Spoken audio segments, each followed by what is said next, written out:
We're keeping up with the Joneses on today's podcast, checking in on the really quick offseason development of both Braxton Jones, now getting first-team reps at left tackle, and Velus Jones emerging as a potential playmaker for this offense.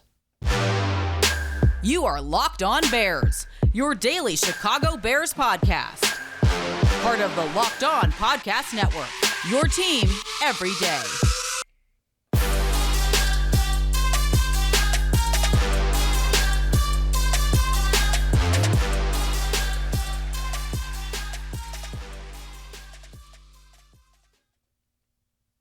This is Locked On Bears, and I'm your host, Lorin Cox. I'm here to bring you your daily, in-depth Chicago Bears news and analysis. You can follow me on Twitter at CoxSports1. You can follow the podcast on Twitter at Locked On Bears. You can like Locked On Bears on Facebook, join the Locked On Bears Facebook group for even more Bears talk, and make sure you hit that subscribe button on the Locked On Bears YouTube channel to keep up with all of our video podcasts as well. Thanks for making Locked On Bears your first listen today. Today's episode is brought to you by BetOnline. BetOnline has you covered this season with more props, odds, and lines than ever before. BetOnline, where the game starts. On the show today, we check in on some accelerated off-season opportunities for a couple of the Bears rookies in particular. We know the second-round picks, Kyler Gordon, Jaquan Brisker, sliding in really to starting roles right off the bat, but we've seen more opportunities for the picks that immediately followed them. Velus Jones, the wide receiver in the third round, and Braxton Jones, the offensive lineman in the fifth round, both getting seemingly bigger and bigger opportunities, Braxton more notably as the later round draft pick. So we'll hear from head coach Matt Eberflus on how they're handling the rookies and younger players stepping into some of these bigger opportunities maybe sooner than we expected. We'll hear from Braxton Jones on where he's seeing the most improvement in his game, where the coaching has been most helpful for him, and Velus Jones on some of the smaller ways that he's trying to separate himself both in the pack and also as a wide receiver, separating himself from defensive backs. Real quickly, before we get into the depth and the meat of the episode today, I just want to offer our condolences to the family of John Moon Mullen, a longtime Chicago Bears reporter, passed away yesterday, Sunday afternoon. He had a long battle with cancer, and he was, I only interacted with him a few times at a couple of Bears training camps, but even as some nobody, a young guy who's not even, a big-time Chicago media person, he still treated me like an equal, like someone he just would respect and want to help and be there for. And just, everyone said so many great stories about John Moon Mullen, about all the different quips and funny stories and things that he would do. And I certainly can't do it justice here. I only met him a handful of times in my life, but I think we should all aspire to have a legacy like John Moon Mullen does. And if you don't know much about John Mullen, take a few minutes today and look him up. It's a great way to honor a great man who we lost in the world of the Chicago Bears. I know it's sort of a somber way to start, but more, I think, a hopeful and a warm way to kind of look back on someone who is so valuable, and would love to have covering some of these big stories coming out of mandatory minicamp, like the positive development of some of these rookie players. We know the team was a little bit limited on draft capital this season and kind of trying to squeeze the most that they can out of some of these draft picks. And so we were all a little surprised when Braxton Jones, the fifth round pick, gets some first team reps at left tackle. We've been sort of optimistic for Velus Jones to get some more opportunities. And Matt Eberflus did a good job of explaining how they're handling that process of getting some of these guys different opportunities here, and kind of showing us, or trying to show them what they can do and when and where they earn those opportunities. Are there rookies maybe not first, second round guys, but rookies you already know you're gonna give them a better shot just based on what you've seen so far?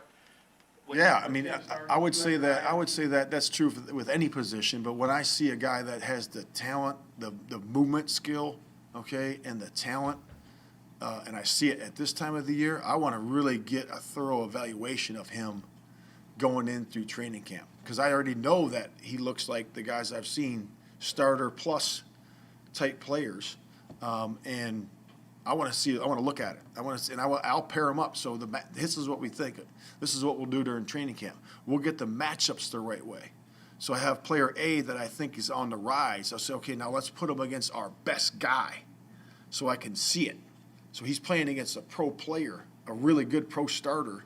Now I can see what he can do. And we'll match those up all the time. It's not just, hey, let's just roll the ball out there and, ones against ones, twos against twos. No, let's match these players up so we can see them, because a lot of times what happens is if you have for example, if you had a rookie that was playing with the twos and he's go against, the second group of receivers or even some of the thirds, well, he doesn't get that exposure.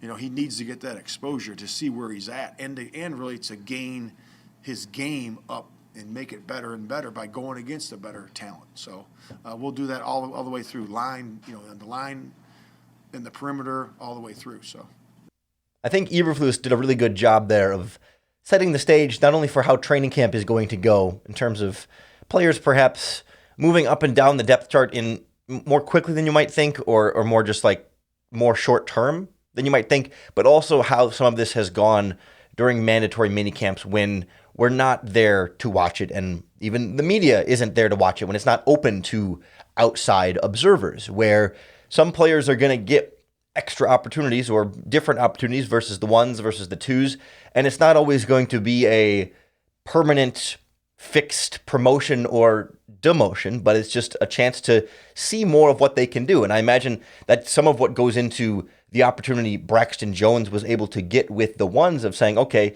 you've done well against the twos and the threes. Let's see when you're going up against the bona fide true starter, opposite you. And I would love to see him go against Robert Quinn in particular. If he's going to be there, probably not at training camp at this point, that would certainly be fun to see. But I think it's sort of key that it's not going to be, exclusively limited to, say, the offensive line, where we're seeing it more clearly with Braxton Jones moving up and obviously Borum going to right tackle and Tevin Jenkins moving down to the second team is kind of the big panic type mode. But even when you think about, Jalen Johnson getting some second team reps and some of those other guys like Kindle Vildor, I believe, got more first team reps early on in OTAs. I imagine some of it's the same type of thing where it's like guys might get bumped up and get some other opportunities just so the coaching staff can see how that player is going to do against even better competition. And it's not always purely a knock on the player that's being demoted, but it's a sense, because it's not always purely even a demotion. It's just a sense of like, okay, maybe this other player is just playing better, and that doesn't necessarily mean, and this is not specific to Braxton Jones and Tevin Jenkins, but just because the younger player might be playing really well against backups, and then they want to give him some first team reps, doesn't necessarily mean instantly that younger player is better than the player who is playing with the first team, because the younger player has been playing against the backups, right? So that's why they want to put them against the first team to see how they might do against the first team. And then it's more of an even evaluation of like, okay, here's how one player played against the starters versus the second player that we put in there, how they played against the starters. And that way they can more fully determine, okay, which player is playing better. And so much of that with the offensive line in particular, with Jones and Jenkins and Borum, will really happen when the pads come on at training camp. That's why I've been sort of preaching like, hey, let's not overreact to any news from minicamp or OTAs, but especially on the offensive and defensive lines, because let's see what happens when everything changes when the pads come on. Well, we'll kind of go in a little bit deeper into the type of coaching Braxton Jones in particular has gotten, and then what, how that can translate when the pads do come on at training camp next on Locked On Bears. With our friends at BlueNile.com, you can celebrate all of life's special moments, from creating the custom engagement ring of her dreams to gifting a classic and timeless jewelry piece, all at prices you won't find at traditional jewelers. Whether you're ready to pop the question or you're celebrating a milestone moment, find jewelry as unique as her with the modern convenience of online shopping at BlueNile.com. No matter what you're looking for, Blue Nile has jewelry experts on hand 24/7. But unlike, the in-person jewelry stores, there's not a commission going to a salesperson, so you don't have to pay extra for that middleman. You can get the best direct prices for you. Make your moment sparkle with jewelry from BlueNile.com. Locked On Bears listeners are going to get $50 off your purchase of $500 or more. It's a podcast exclusive that includes engagement. You just use our promo code LOCKEDON. That's LOCKEDON. Every order is insured, it ships for free, and arrives in discreet packaging that won't give away what's inside. Shop stress-free and find your forever peace. Go to BlueNile.com today. The Chicago Bears are hoping maybe Braxton Jones can be one of their long-term pieces on this offensive line, really standing out early on in this process as a fifth-round pick out of Southern Utah. Certainly a big jump there from the competition he faced at a non-Power 5 college school to the NFL, but so far he seems to be adapting to that well. It was the surprise of the offseason, I think, up to this point in terms of, minicamp OTA type of developments there for him to be getting first team reps at left tackle. I mean, it is a pretty massive jump, and we were expecting that he had certainly some potentially exciting long-term prospects there that you could develop him into something greater down the line, given that he does have really long arms and some great size and strength. I mean, he's 6'5", 310, 35 and 3/8 inch arms, 10 and a 1/4 inch hands, and still ran a sub 5 40-yard dash at the NFL Combine, a 108 broad jump, a 25.5 vertical. So he was, big, long, strong, sort of raw, but more just like small school style of athlete. And when you hear Braxton Jones talk, and when you see the video of it, if you're watching it on the Locked On Bears YouTube channel, you could see just how massive of a human being this is when he's sitting up at the table trying to talk in these tiny microphones. He really does sort of have some of that dominating presence. But I thought he also had some really, I think, revealing and specific answers about where he's developing and getting coached up in a way that's having this direct impact on his performances right now. Braxton, what's the experience been like for you at these first team reps? It's been great. It's been a good process, kind of rolling in with the ones. It's a lot of learning. Got to play a lot faster, think a lot faster, and that's all coming as I go. And I think the biggest thing for me is just creating a process, those pre-snap process, going up to the line, really, what's the cadence? We have multiple different cadences. I've, struggled a little bit with that, but just, having a pre-snap process and something that will benefit me, just being able to move faster. But the overall jump in with the ones has been really great. The vets are great, just helping me out, making sure I'm on the same page, making sure I'm getting certain calls that they might have that they've been using and stuff like that. So they've been great, and it's been a good process. Is there any one area where you think, oh, here's something I've definitely gotten better at in this short period of time? Yeah, I think the biggest thing, just my transition from even college to the NFL or college to the Senior Bowl to the NFL, and just in these OTAs, is throwing my hands. In college, I was really reserved with my hands, and I didn't use my long arms to my advantage. So I would say that's one of the big things, and still to this day, I still got to work on them. They're a big thing for me, and they're going to help me be very, really good in this league. And so I just think the biggest thing with them is being more consistent, but they've gotten better. It jumps out right away that, using his arm length would seem like an obvious thing that you would think he would be or would have always been coached to do by any offensive line coach. And I don't think it's necessarily that he wasn't coached to do so, but I think when you're at that slightly lower, it's hard to say lower college level when you're still talking about like a D1 athlete that was a fifth round, like an NFL draft pick, but still, like when you're at that lower non-Power 5 level, he can be just bigger and stronger than a lot of the opponents that he faces against, where he doesn't necessarily have to be the type of, I guess, sort of like aggressor in pass protection. If you think about it, like, when you're an offensive tackle trying to pass block, right, when you're coming off the line of scrimmage, you are going backwards, right? You are sort of to some extent, letting the pass rusher come to you because you still want to stay in between him and the quarterback.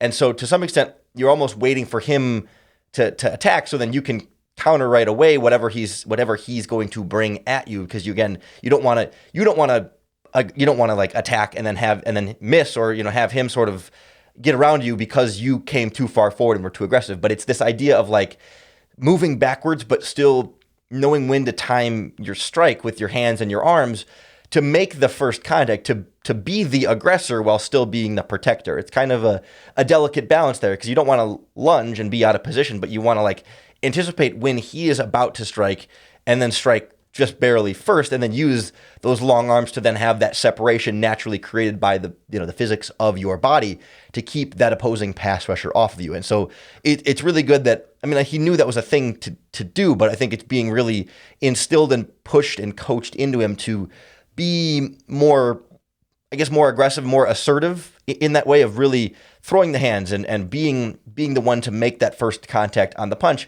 and not just sort of letting him come to you and then grabbing onto him once he's already to you, but getting really sort of that half step first and faster. And I think that's part of what he talked about with having a pre-snap process and trying to play and think faster, is having to anticipate that and having to know pre-snap, like, okay, here's the pass rusher I'm going against. Here are the type of moves that I know he likes to use. This is his go-to move, so I should anticipate, if he starts setting me up on the outside, that he's going to try this move. Or if he's setting me up on the inside, he's going to try this move.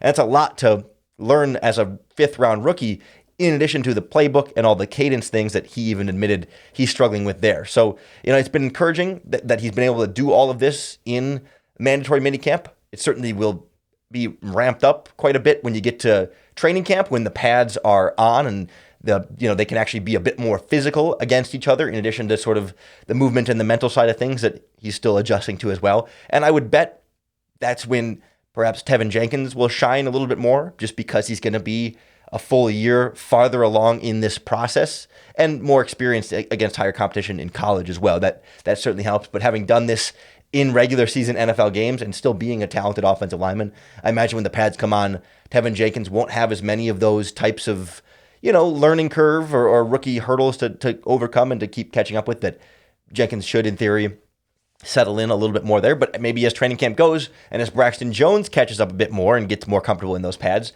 does that start changing the math again? And does he maybe start moving in? I just hope that the Bears are able to figure out the offensive line situation quickly, and we're not seeing them switch the starting lineup a week before the regular season starts. Like, I would like the starting offensive line in place by, at the latest, the first preseason game. So you can have, the same 5 guys through the entire preseason, however much starters might play in preseason games. But more importantly, just like 3 to 4 weeks of like sustained practicing of the same group in the same 5 positions where they're going to be leading up to week 1.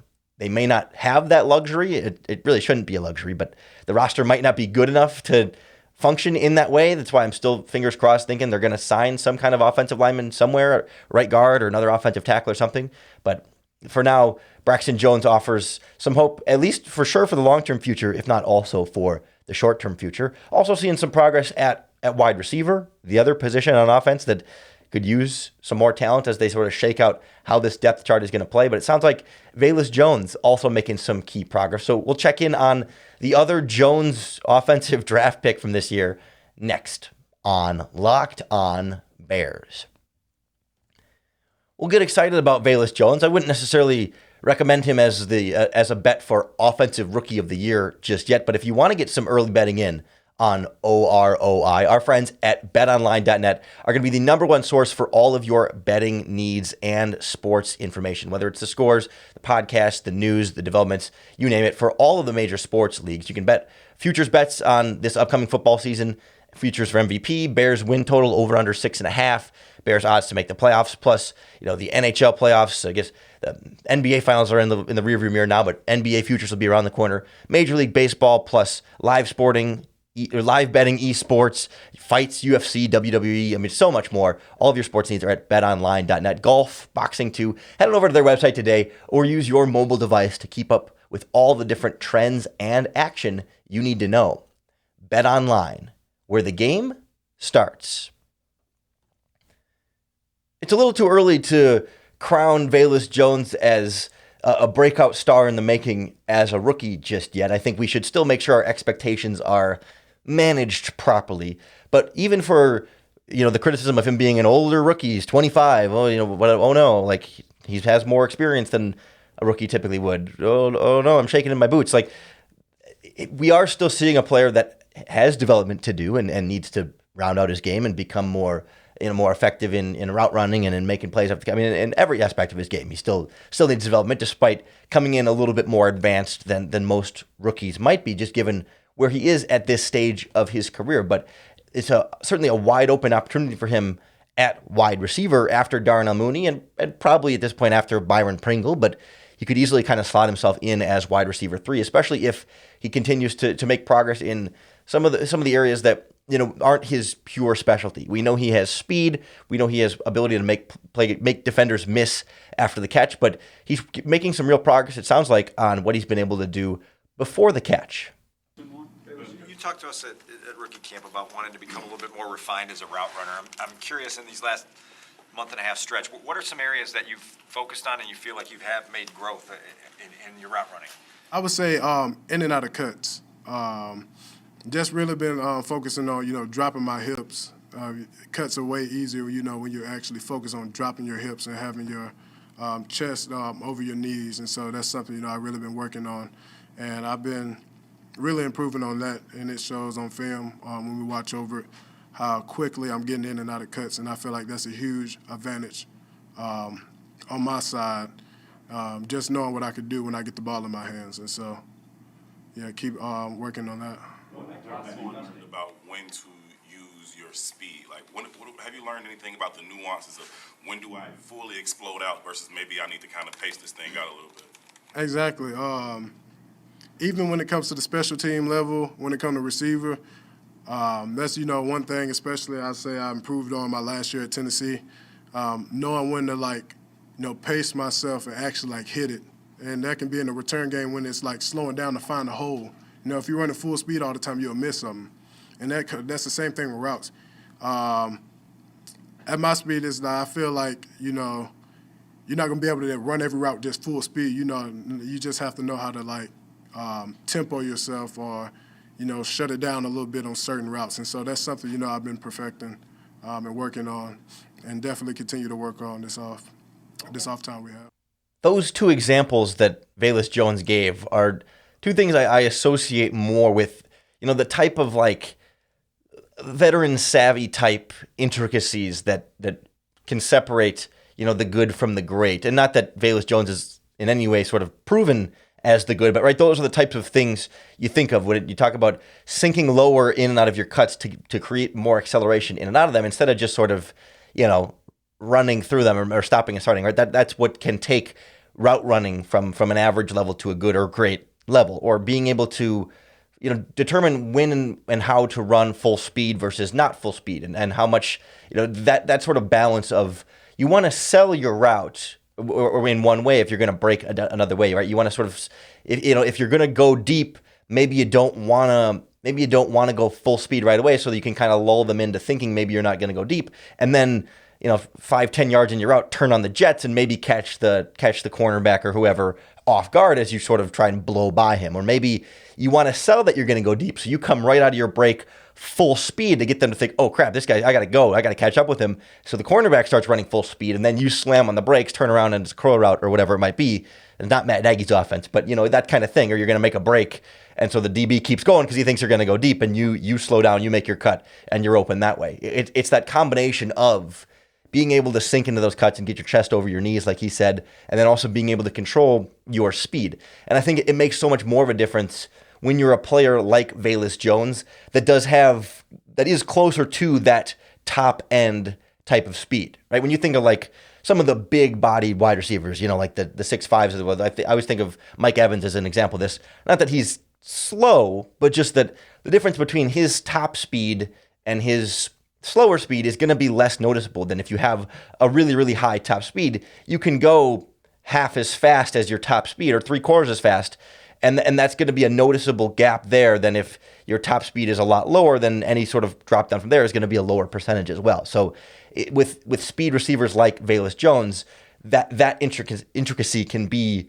a really critical step of the development process. And not that he has in any way mastered that. He's even said there, right, still working on that, still learning exactly when and how to do that. It's very specific to each wide receiver, their body, their feel, their flexibility, their pliability, their acceleration, their speed. So it's not like there's a cookie cutter method that every receiver can follow to do it. But it seems like he is working on the right things that you would want Velus Jones to be working on at this stage, and that bodes well for him trying to step into a bigger role in this offense as a rookie.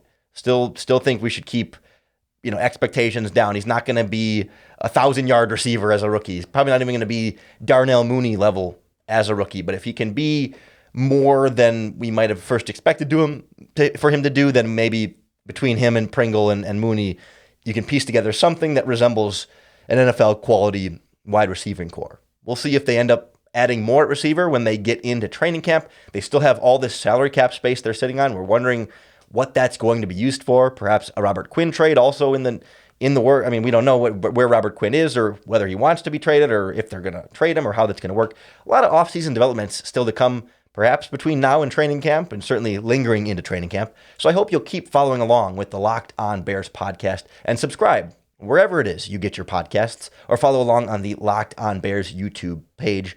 Really appreciate you making Locked On Bears your first listen today. If you're looking for a second listen, all you basketball fans out there should check out the Ultimate NBA Mock Draft podcast we have here on the Locked On Podcast Network. It's your team every day, and that's not just the Bears, that's not just football, but our our NBA experts, our Odyssey insiders, our NBA draft experts have all come together like we did with the NFL mock draft for the NBA draft, going pick by pick for all 30 first-round picks. So go check that out. Just search Ultimate NBA Mock Draft wherever it is you get your podcasts. In the meantime, I hope you'll keep coming back here. We're down to about 3 days a week instead of 5 at this stage of the offseason, but we will ramp back up for training camp and be here to make it that much easier for you to bear down.